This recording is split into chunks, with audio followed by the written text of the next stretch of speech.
We are at the Silverstone track, Formula One track, the actual thing, the museum. And it's pretty cool because they've got this huge viewing section where you can see parts of the racetrack. If you look over to the right, you'll see a mural. There's Lewis Hamilton, and I'm ashamed to say I don't know who the gentleman is to the right, but you can actually see the track. It's pretty cool. We've not even gone into the museum yet. That's going to be in a second, but I just wanted to kind of pause and take in the motorsports history. I mean, this track is, obviously more than just about, like a Lewis Hamilton museum. There is such rich history here that I'm excited to take a look. Now, I did say it's not, the Lewis Hamilton Museum, but if you look over here, you will see it's either one of his actual cars or replica hanging from the rafters. I would assume that it is a real one. Who knows? Looks real enough to me, but that's pretty cool. I'm gonna order a couple of those for our house, just to have them kind of hanging in the kitchen. I'm sure they're made to order, and I'm sure there won't be a problem with that. Let's take a quick look at this wall here. All of the famous personalities from motorsports history. Well, not all of them, but the ones that are associated with here. You got Peter Collins, Sir Lewis Hamilton, Damon Hill, Graham Hill, James Hunt, Nigel Mansell. Just so much history here, and here we are. I'll be back when we get into the actual museum, and we'll see what I see.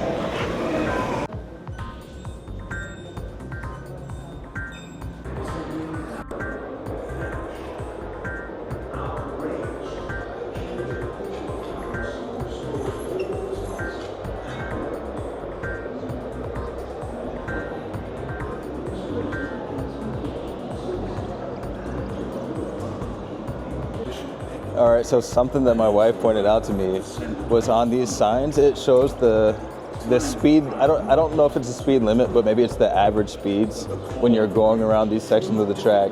So at Abbey Curve, 186 miles an hour in 8th gear. Obviously, this is a Formula One car, not a Miata. But can you imagine 186 miles an hour and you're turning left? Moving on here, 78 mile an hour, and this is essentially a U-turn. This is, if you look, it's almost the tightest turn on the track, save for maybe this one right here, 78 miles an hour. That's enough to unsettle you going on the highway, let alone a quick right-hander. A little bit further down, 136 miles an hour, 6th gear, 177, gear 7. The fastest I've been on a track, I would say, has got to be about 130, 140 miles an hour, and that is plenty fast, let alone taking a turn. That would be on a straight. So really interesting stuff. There are going to be some cars downstairs. Looking forward to that, but that is a fun little factoid that they have presented for us here, is the speeds on the track.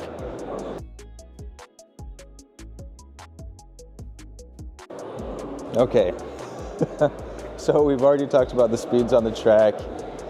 If you didn't think 167 or whatever was fast enough, 196 miles an hour, gear 8, and if you look over there on Hanger Straight, the infamous Hanger Straight, 201 miles an hour, and the car is hitting top speed at about that point. That's all.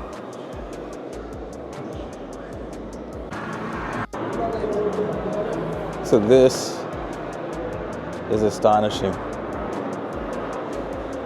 The idea that people used to race in this, completely amazing.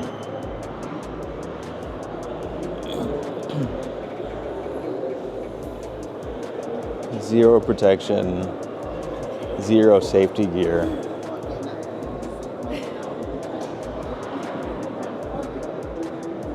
It's got all the amenities of a frying pan.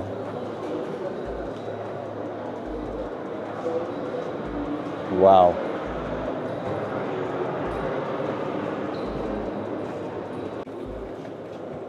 All right, so this thing is absolutely terrifying. Clearly this has to be a replica, but I'm sure as far as, yeah, it's a replica. But as far as like the complete exposure that you have to the elements and also to the ground if you got hit, yeah, terrifying. Fascinating but terrifying. Oh, this is hard to get out of. All right.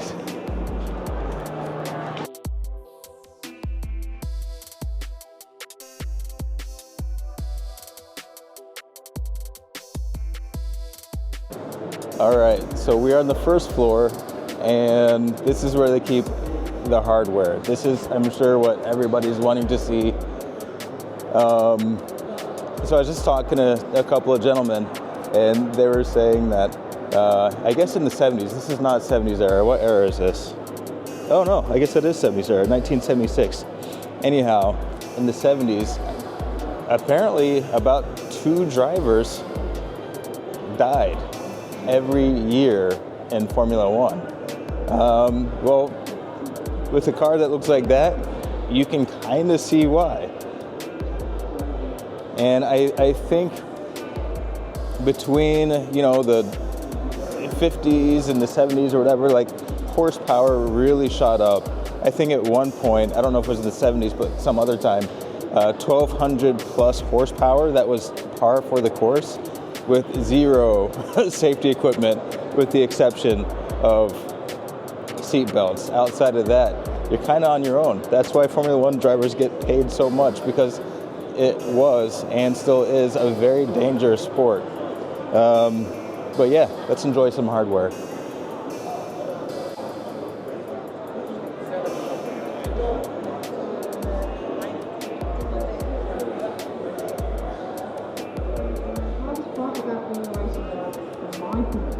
Personally, with the sponsorship side of things, it's obviously very important for the sport.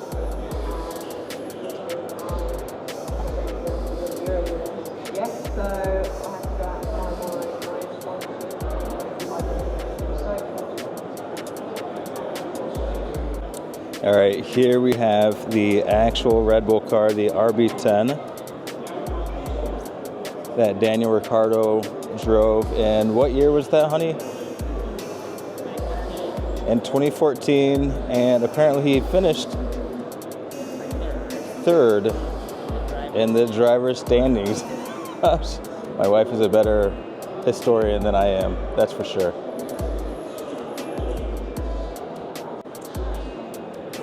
She said she's, oh wow. She said she's not a better historian, she just reads, unlike me. It's right next to the car. Oh, I guess the sign, yeah. I guess I knew how to read. Okay, I don't know if you can see this, but this is the British Grand Prix driver's sign-on sheet from 1992. Up there you can see number 1, Ayrton Senna. You can see Nigel Mansell, Mika Häkkinen, Michael Schumacher. That's pretty crazy to think that all of those drivers signed here. All right, so we're in what I'm going to affectionately call the, I don't know, the hardware room. Front wing. Look at just the intricate details. I mean, you have to have a master's degree just to look at this thing. I won't attempt to tell you what's going on here. This is a lot more recognizable to me. This is, I want to say, Ford Cosworth V8 engine, individual trumpet-style throttle bodies. Let's walk over here. Formula E, we'll walk right past that. I can't do any of this justice, so we're just going to take a look at it. Would you look at that? Come over to this side. That is probably worth more than our house. questo se va entra in congiunzione la filosofia. It's a diesel.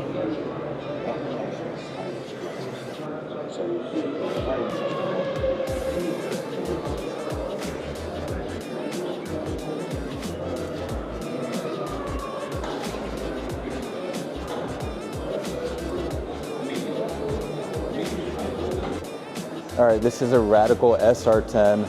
It looks like it's the size of a Miata, but it's a completely different beast. I don't know all the specs, but I do know that it can be 0 to 60 in about 3.5 seconds, depending on which variant it is. Amazing, amazing piece of hardware right here. 2.3 liter turbocharged engine. Sale price of 137 pounds, which converted I think would be like 175,000 pounds for this vehicle. So anyway, super fast. Maybe I'll put some 0 to 60 times in the video when I do the editing, but let's just take one more look.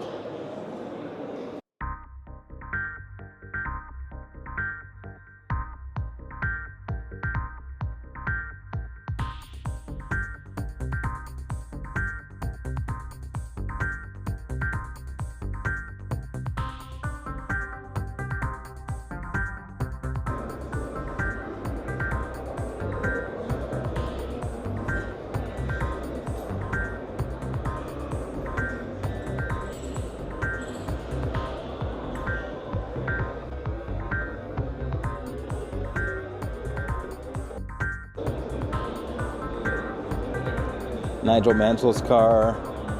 Let's see, born in 1953, 34 starts. Oh, this is Silverstone. 6 wins, 3 career championships. Famous for the Williams FW14B. Whoa. Oh, wow. John Player Grand Prix. I just got pointed out a sign-on sheet. Emerson Fittipaldi, Niki Lauda, Bob Evans. Oh wow, that's crazy. All right, we're walking over to the pit wall display. It'll be interesting to see what we see here. Ah, would you look at that? They must have known I was coming. Apparently they ran out of teas.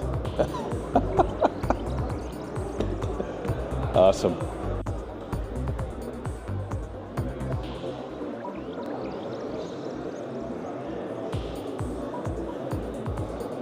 All right. See these murals. I don't think names, so I have to assume. Gentleman here to my right is Jimmy C. And this guy over here, ironically, his name is Muir Walls. So, famous racers at Silverstone.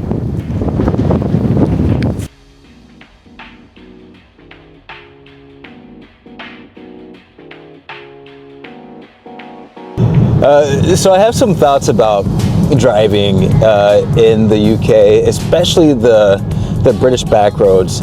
And I think that the road conditions, the curviness, everything has had a huge influence on what British automotive journalists appreciate, on what car enthusiasts appreciate, from the UK, and that is there's no such thing as a straight line in the British countryside when we're talking about roads. There's tons of elevation changes, directional changes, and I've never experienced a serious British automotive journalist. I've never experienced one not talk about the steering of the car. And when I say steering, I mean very passionately. How does it feel when it changes direction? How does the car feel over bumpy roads or uneven surfaces. And when you drive the United States, even on the country roads, the roads are fairly smooth. The turns are predictable, and when you're in the British countryside, that is not the case. So many turns, so many weather changes, so many texture changes in the feeling of the road, that handling becomes a premium. You know what isn't a premium out here? Horsepower. As a matter of fact, a well-balanced car is extremely valuable out here, because if you have something that has too much horsepower, you're going to create wheel spin. If you create wheel spin out here, you're going to end up in a ditch, and you're going to end up in a ditch very quickly. So before the advent of computer assists like traction control, anti-lock brakes, it was really up to the engineers to make sure that the suspension and the power to weight ratio was handleable. That's why cars like the MGB, like the Triumph Spitfire, like the Mini Cooper were so sought after out here, because you didn't have to worry about spinning out and winding up over there in the ditch, in the ditch somewhere. So we're just going to take a look, and this is not a spirited drive. I've got a regular van right behind me, and this is actually quite entertaining.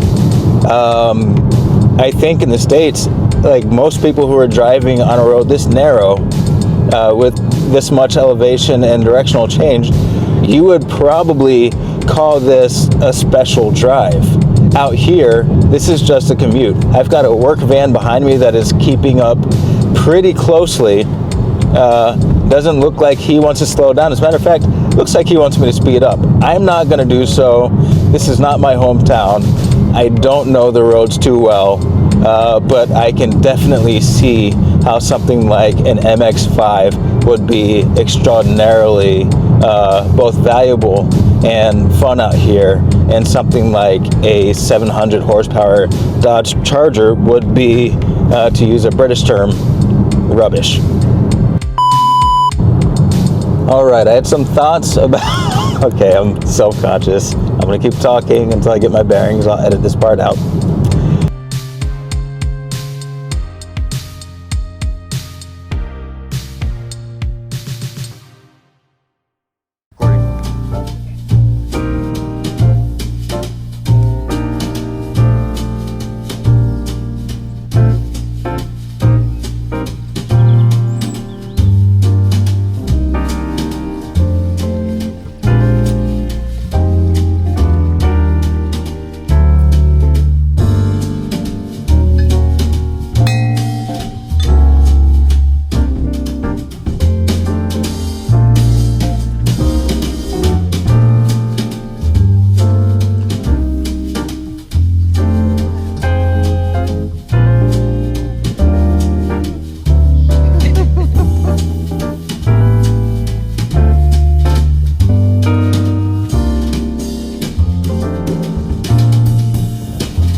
take the Marines out of the man.